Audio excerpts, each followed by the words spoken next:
Il est 22 heures et nous sommes le lundi 18 juillet. Voici les titres de l'actualité de ce soir. Signature d'un contrat de concession et un accord cadre tripartite ce matin pour la construction d'une centrale solaire au Grand Bara dans la région de d'Ali Sabié. Également dans l'actualité de ce 22 heures, au terme de sa visite de 48 heures, le président de la République fédérale de la Somalie, Hassan Sheikh Mohamud, s'est envolé aujourd'hui. Et dans l'actualité internationale au Soudan, au moins 7 morts dans des inondations.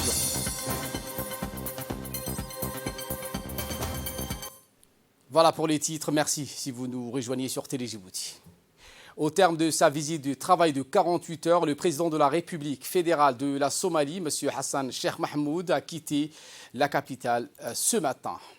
Le président de la République, Ismaël Marguerite, a accompagné son homologue somalien sur le tarmac de l'aéroport international de Djibouti.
Je vous le disais en titre, le président de la République a parrainé ce matin la signature d'un contrat de concession et un accord cadre tripartite pour la construction d'une centrale solaire au Grand Bara dans la région d'Ali Sabié. Et avant donc, le chef de l'État a reçu au Palais de la République le PDG et fondateur du groupe émirati Ameya Power, Hussein Al-Nawaz, accompagné de la directrice des projets, Mme Basma Benader, pour la signature d'un contrat de concession et de l'accord cadre tripartite pour la construction de cette centrale solaire photovoltaïque au Grand Bara dans la région d'Ali Sabié. Cette audience avec le président Oguélé en compagnie du PDG du groupe Ameya intervient après la passation des études du projet entre le ministère chargé des ressources naturelles et le Fonds souverain de Djibouti, un partenaire dans ce projet national en énergie avec le groupe Ameya à la réalisation. Ensuite, le président Guélé a présidé la cérémonie de signature de 2 accords dédiés au renforcement du dispositif énergétique national. Le premier de ces deux accords est intervenu entre le ministre de l'Énergie chargé des ressources naturelles, M. Younes Ali Guedi, et M.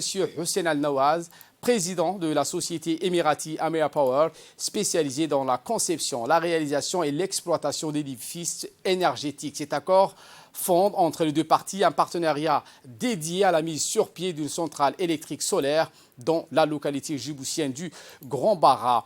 Appelé à couvrir à hauteur d'un quart les besoins énergétiques nationaux, ce projet s'inscrit dans le droit fil du programme ambitieux visant à doter à terme notre pays d'une véritable indépendance et souveraineté énergétique. Il milite également dans le sens de l'évolution de notre pays à recourir à moyen terme à une énergie exclusivement verte, entièrement propre. Quant au second de ces deux accords réalisés aujourd'hui sous l'égide du chef de l'État, il est donc intervenu entre les trois parties prenantes que sont l'électricité de Djibouti, l'EDD, le Fonds souverain de Djibouti et la société émirati Amea Power et établi une convention de droit en vertu de laquelle le Fonds souverain de Djibouti, le FSD, et la société émirati Amea Power sont les partenaires financiers de l'EDD à travers ce projet du centrale électrique solaire du Grand Bara. C'est ce qu'a précisé le directeur général de l'EDD, M. Jama Ali Guelleh, que je vous propose de suivre. Le directeur général de l'EDD, M. Jama Ali Guelleh, a souligné la nécessité d'augmenter la production d'électricité à Djibouti tout en indiquant que le président de la République accorde une importance capitale en ce qui concerne l'exploitation des sources d'énergie renouvelables. Nous n'avons pas pu mettre en œuvre ce projet avec la société française avec laquelle nous avions commencé dans le passé. Mais heureusement, aujourd'hui, nous avons trouvé cette société émirati, a déclaré M. Jama Ali Guelleh. À cet égard, il a exprimé son grand plaisir d'avoir conclu l'accord de construction d'une centrale solaire avec le groupe Amea Power, notamment au vu de l'augmentation constante de la consommation d'électricité. Cela nous permettra donc, a-t-il dit, de répondre à la demande croissante d'électricité. D'autre part, le directeur général de l'électricité de Djibouti a rappelé qu'il existe d'autres projets d'exploitation de l'énergie éolienne, notant que cette initiative réduirait la dépendance du pays au pétrole qui augmente de temps à autre, contrairement à l'énergie éolienne et solaire. Enfin, il a ajouté une fois que la production augmentera, les prix de l'électricité baisseront considérablement. Et pour sa part, le président de la société Amea Power, M. Hussein Al-Nawaz, qui a également donné une interview, a déclaré, je vous propose de suivre encore une fois la traduction de Mohamed Abdelrahman. Le PDG du groupe Amea Power, M. Hussein Al-Nawi, a exprimé sa satisfaction de rencontrer le président de la République, qualifiant l'entretien fructueux qui lui a donné confiance en République de Djibouti et ses diverses capacités économiques.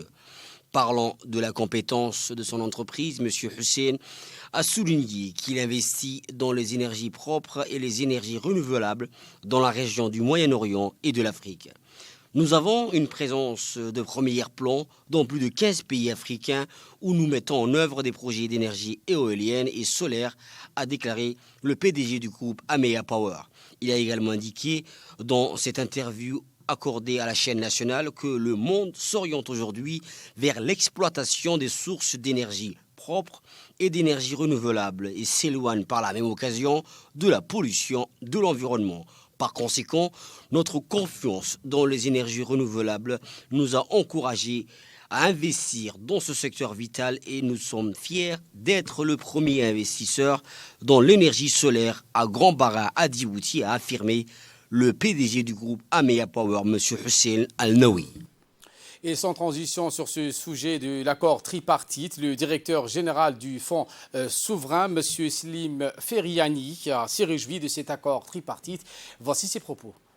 Son Excellence, Monsieur le Président de la République de Djibouti, pour son soutien à tous les niveaux, pour son soutien de la vision 2035, du Fonds souverain de Djibouti et donc le développement multisectoriel. Et là, aujourd'hui, le secteur dont on parle, c'est l'énergie, et plus précisément l'énergie verte, l'énergie renouvelable. Et donc, c'est un jour historique, honnêtement, pour le Fonds souverain de Djibouti. Donc, lundi 18 juillet, c'est la signature du premier investissement pour le Fonds souverain de Djibouti. C'est historique et c'est le commencement, Inch'Allah, de beaucoup de bonnes choses, de beaucoup d'autres investissements multisectoriels. Maintenant, aujourd'hui, nous sommes ravis à tous les niveaux du partenariat. Comme vous le voyez, l'union fait la force. Ce que vous voyez aujourd'hui, c'est le bout du iceberg, honnêtement, parce qu'il y a beaucoup de travail qui a été fait pendant des mois. Il y a beaucoup de gens derrière qui travaillent. Aujourd'hui, donc, on est venu pour cette signature importante parce que ça officialise les choses. C'est ce qui est important. Donc maintenant, on retrousse les manches, tout le monde, et on travaille. C'est le partenariat qui va réaliser ça, Inch'Allah, dans quelques mois, pas dans quelques années. Donc encore une fois, c'est ça où on peut faire des choses rapidement. Enfin, des réactions, le ministre de l'Énergie chargé des ressources naturelles, M. Younis Ali Guedi, que je vous propose de le suivre. Aujourd'hui, à la présidence, introduire la société Amea Power, dont le chairman, M. Hussein Al-Nouès, est présent à mes côtés, et le directeur général du Fonds souverain et le directeur général de l'EDD pour réactiver les projets solaires du Grand Bara. Nous avons eu beaucoup de sociétés. Le gouvernement de Djibouti a revu toutes les sociétés, négocié des périodes de tous ces mois pour pouvoir prendre la meilleure société, pour pouvoir développer enfin un projet national, un projet d'énergie renouvelable et solaire au Grand Bara. C'est dans cette hypothèse que nous avons pris et négocié depuis des mois avec les groupes Amea en coulisses d'abord et après d'une manière officielle aujourd'hui que nous avons finalisé. Et nous avons signé aujourd'hui auprès du président de la République 2 accords. Un accord d'abord, l'accord des concessions pour la société Amea pour la production d'énergie solaire au Grand Bara, mais aussi un accord tripartite entre les 3 parties qui vont prendre part au projet. La société Amea Power et les fonds souverains qui seront partenaires du projet et la société nationale d'électricité de Djibouti qui sera acheteur d'électricité produite dans ces champs solaires du Grand Bara. L'actualité de ce 22h, c'est aussi cette large consultation des principales parties prenantes sur la stratégie nationale de l'inclusion financière pour l'année 2022-2027. C'était à l'hôtel Kempinski qui a servi d'auditorium pour cette cérémonie organisée par le ministère de l'économie et des finances chargé de l'industrie en collaboration avec la Banque centrale et le PNUD. La stratégie nationale de l'inclusion financière aura pour mission de faciliter l'accès des populations aux services financiers formels.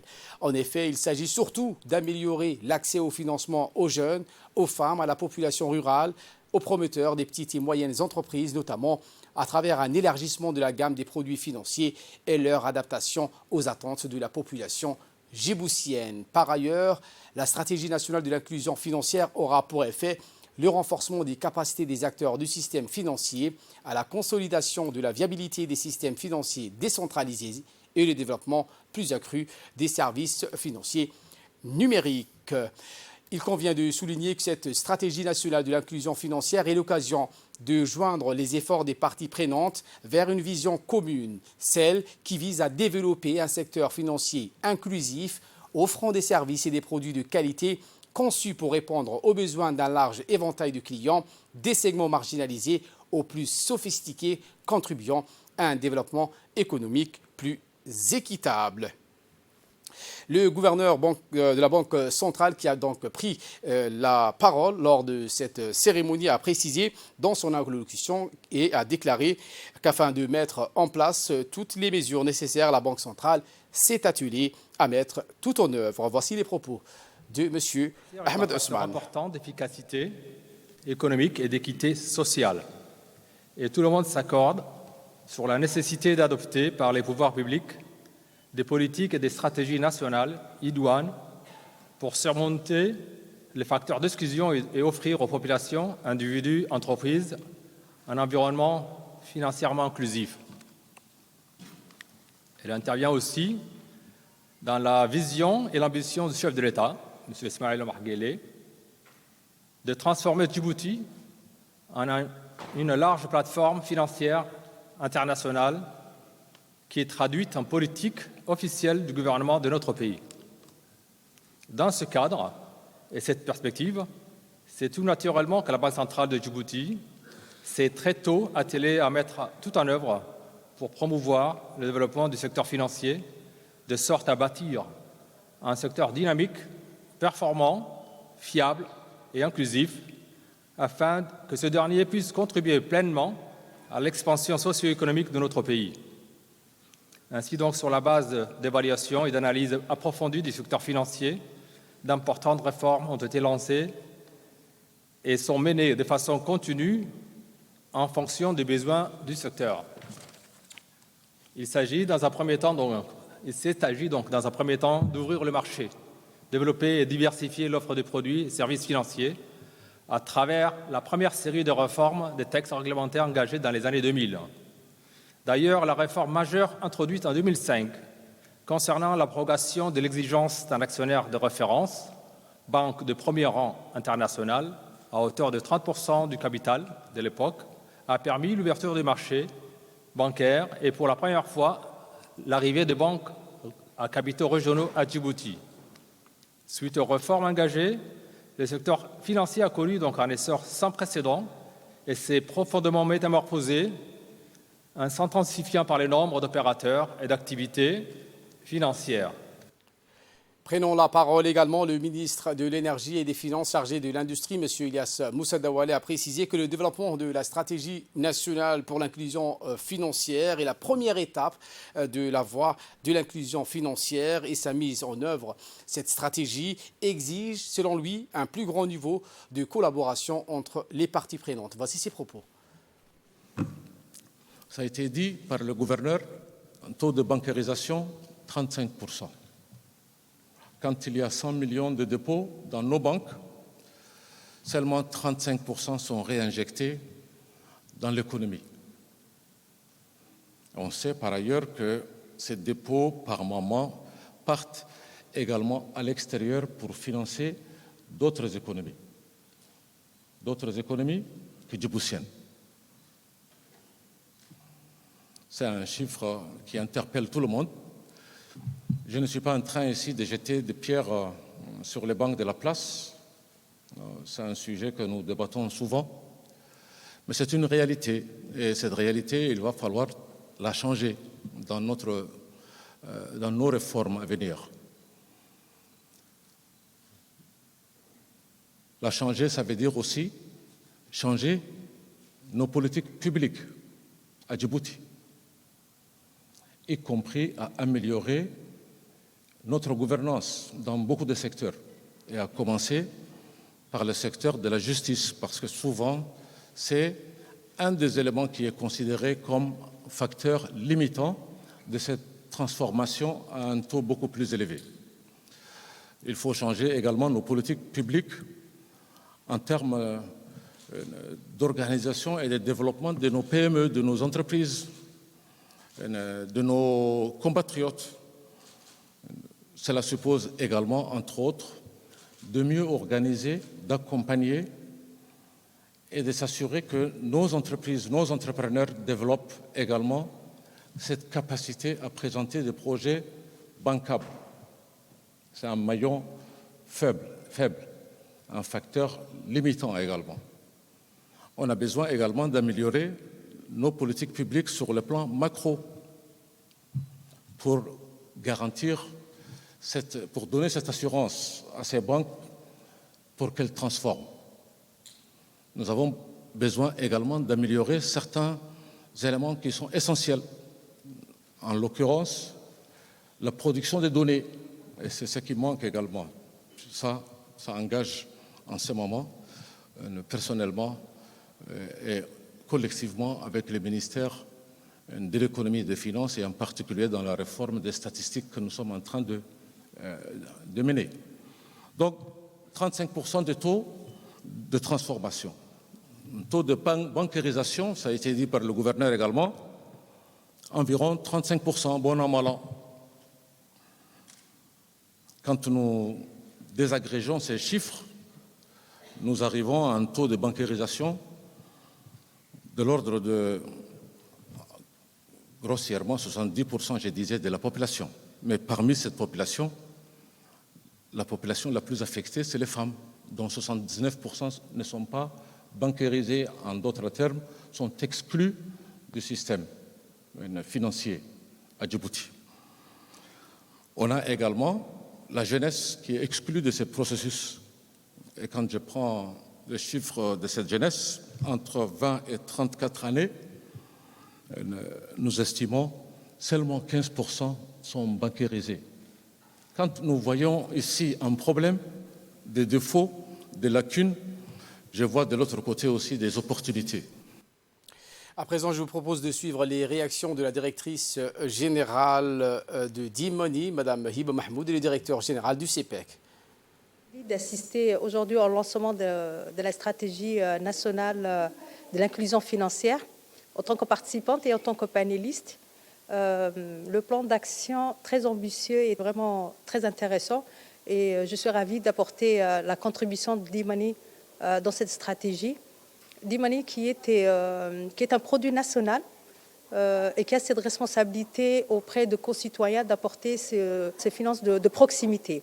Donc on ambitionne à ce que D-Money soit le catalyseur de l'inclusion sociale et financière dans le pays et d'apporter cette inclusion financière à tous nos concitoyens à Djibouti-Ville, mais surtout partout où ils sont, dans les régions, dans les petites localités. Et c'est toute la différence peut-être avec le secteur bancaire. Toute personne qui a un téléphone mobile pourra l'utiliser comme portefeuille de monnaie électronique. Aujourd'hui, nous sommes réunis tous ensemble ici pour parler de l'inclusion financière.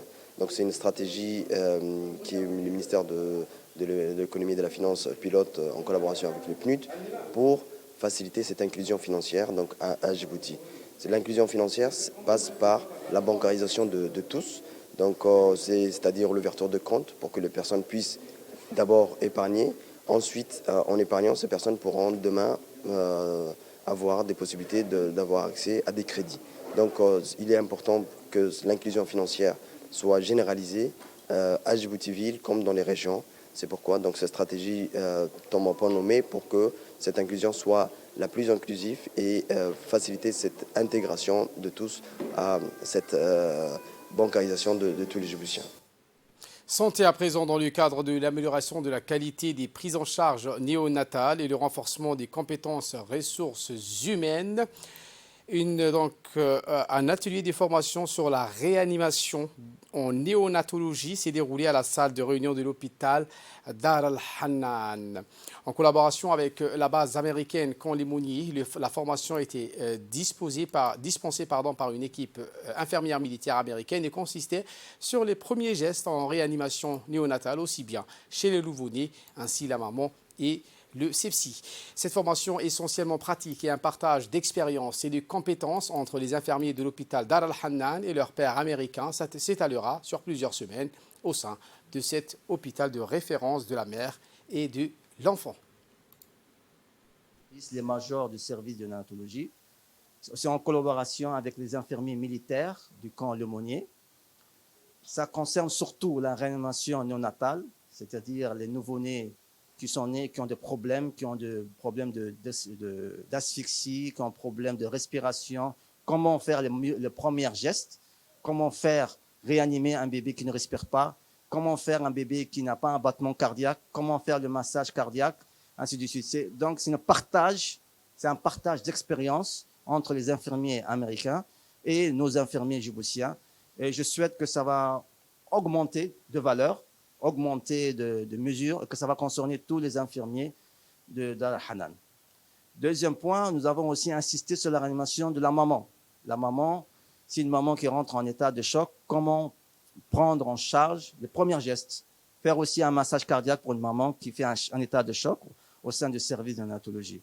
Le troisième point, c'est le sepsis, c'est-à-dire c'est un nouveau-né qui est en état de choc septique, qui a des infections et comment donner les soins aussi. Et c'est toujours en collaboration avec les Américains. C'est un cours pratique avec des mannequins, avec des appareils de simulation et aussi cours théorique. Et nous avons un partage aussi d'expérience. Nous aussi, nous avons l'expérience à Dar al-Hannan et ce sera bien de connaître ce que les autres font sur ce côté-là. Je vous remercie. Et voilà qui nous ramène de parler de cette ouverture de l'agence au sein de PK23. International Free Trade Zone, c'est l'Exim Bank qui ouvre donc sa deuxième agence dans le Free Zone. En effet, cette deuxième agence résulte de la politique d'expansion régionale du groupe Exim Bank.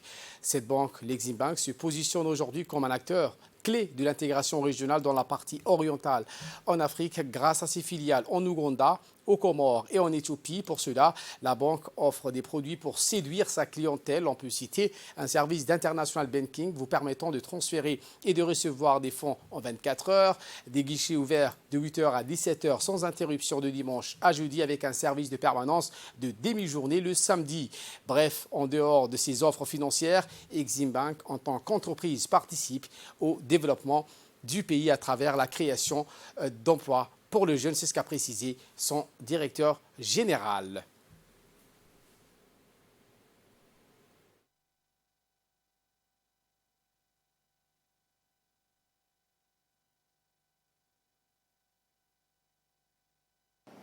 C'est un grand plaisir et un honneur pour moi de vous avoir parmi nous à l'occasion de l'ouverture de cette agence Pékin 23 implémentée dans la zone Djibouti International Free Zone.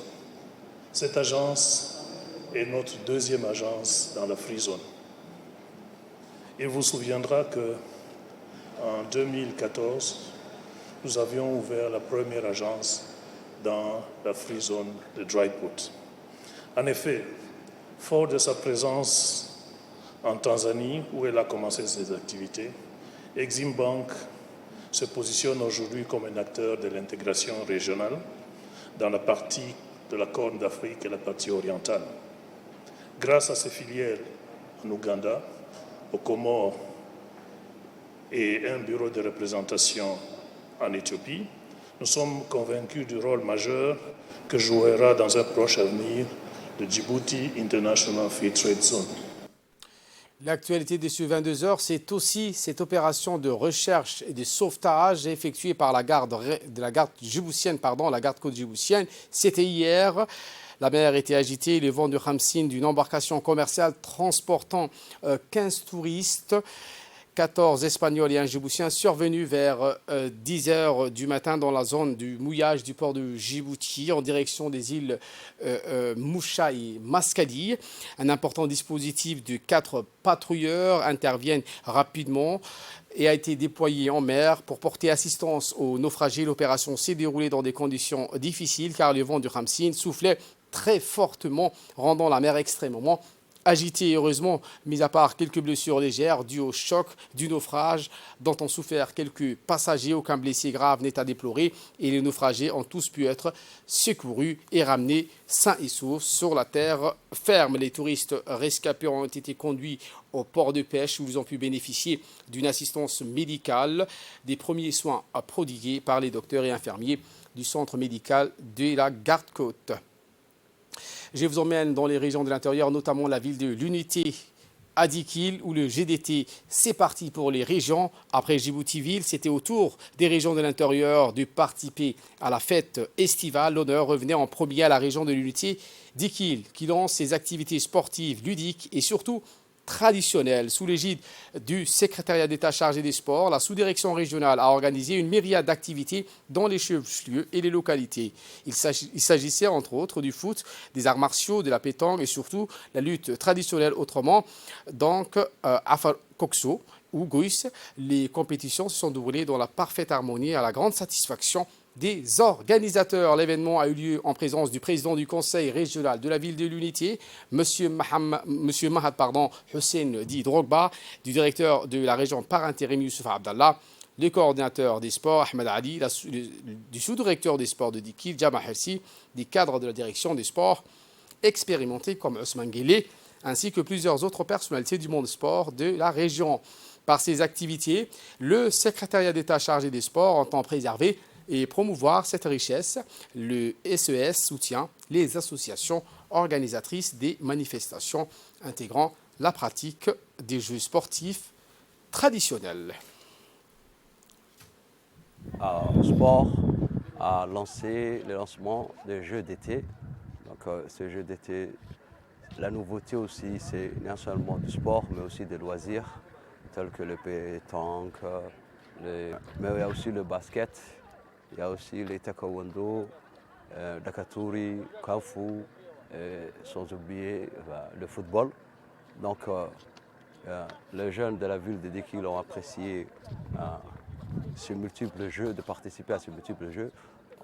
Nous remercions le secrétaire d'État au sport et en premier lieu d'abord le ministre et l'ensemble des dirigeants qui sont avec nous, qui ont bien voulu rester avec nous pour pouvoir lancer ces jeux.